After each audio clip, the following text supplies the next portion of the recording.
Hello, welcome yet to another episode of Leadership Talk with Adegoke. And on this episode, we are looking at leadership and experimentation. Leadership and experimentation. We oftentimes find ourselves in very turbulent environments, and sometimes this could be, a very challenging time for a leader. And how do we, as leaders, have the mindset of being able to experiment? You know, Experimentation within your team and leveraging on the power of test and learn approach to leadership. By embracing a continuous mindset of improvement, a mindset of continuous improvement, and willingness to take calculated risk, you can position your organization for sustainable growth. So what's the importance of experimentation? First of all, experimentation is the foundation of progress and innovation. Whatever we see today, whether it's the lights, the light bulb, cars, the airplane, was as a result of experimentation. When leaders empower,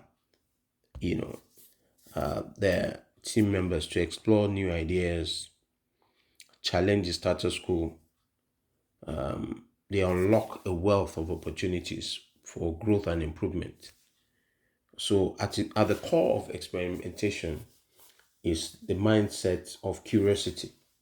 Our curiosity quotient must continue to grow as leaders, and a willingness to acknowledge that we don't have all the answers as leaders, and that's very key.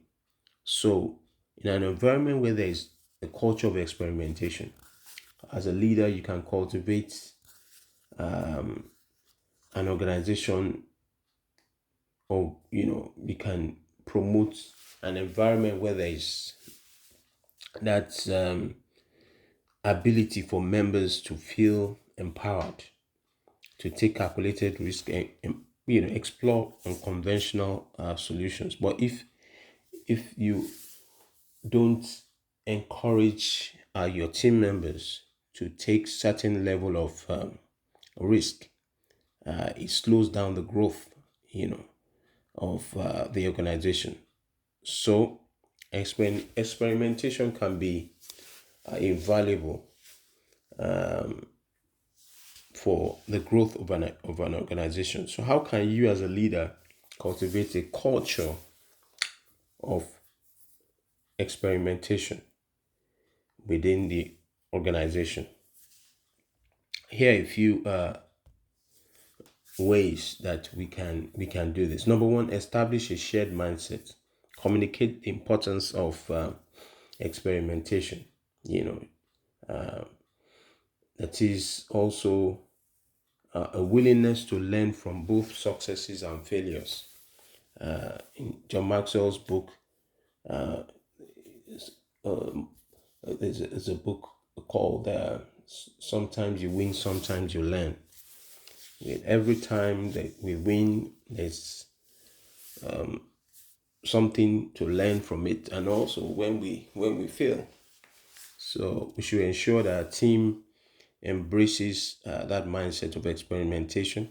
Then number two, empower your team. Provide resources, tools for the team to test new ideas, and encourage them to take calculated risk. Even if some experiments don't yield the desired results, then celebrate failures. Yes, celebrate failures. Sometimes you reframe the way your team thinks about failure. It's not just about weaknesses, but rather opportunity to learn and grow. Publicly acknowledge and celebrate the lessons learned from failed experiments. That's so key. Then implement a structured environment for experimentation. This structure will help your team approach experimentation in a methodical way, ensuring that learnings are captured and applied effectively. Then create an environment where there is where collaboration is encouraged, knowledge sharing, bring together diverse perspectives, inclusion, you know, leadership by inclusion, including others, not by exclusion. Then also continuously track the process and outcomes of your experiments and use this insight to refine your approach to be able to adapt even in turbulent times. So, an environment where there is experimentation is also an environment where you find that there's a lot of innovation as well. So what are the benefits of having an experimental mindset? When you cultivate a culture of experimentation within your organization, the benefits can be quite huge. First and foremost, there's a spirit of creativity, there's adaptability and continuous improvement, and your team will also feel empowered to challenge the status quo and to take calculated risk. And in that environment, there is innovation and also breakthrough, as I mentioned earlier. So this can also lead to competitive advantages for your organization and refining your approach continuously and learning. You'll be able to stay ahead of the curve as a leader, even as an organization, and respond to the changes in the market conditions. So very important to have that mindset of experimental leadership style.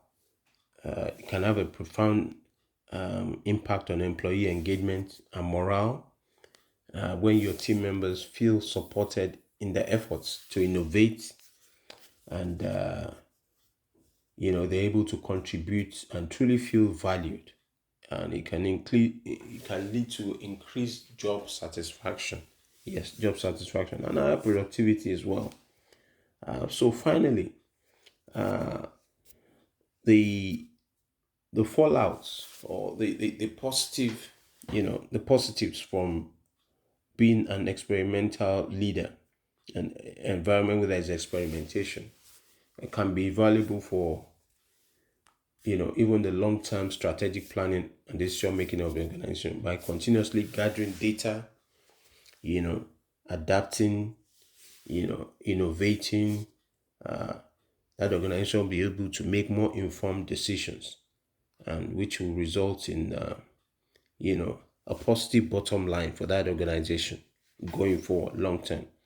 So in conclusion, in today's rapidly evolving environment, the ability to experiment, learn, adapt, you know, it's a major differentiator for leaders. So by cultivating a culture of experimentation within your organization, you can unlock new levels of creativity, innovation, and agility, which are essential for driving sustainable growth. I also believe that experimentation is not a one-time event. It is indeed a continuous process of exploration, testing, and refinement. So as we embrace a mindset of curiosity, it empowers our team to also grow and leads to the success of the team and solid, makes that organization a solid one in terms of your reputation and even your brand. So this is yet another episode of Leadership Talk with Adegoke, and we have looked at leadership and experimentation. Please feel free to share this podcast with your friends and listen into our past episodes. Thank you. Have a great day.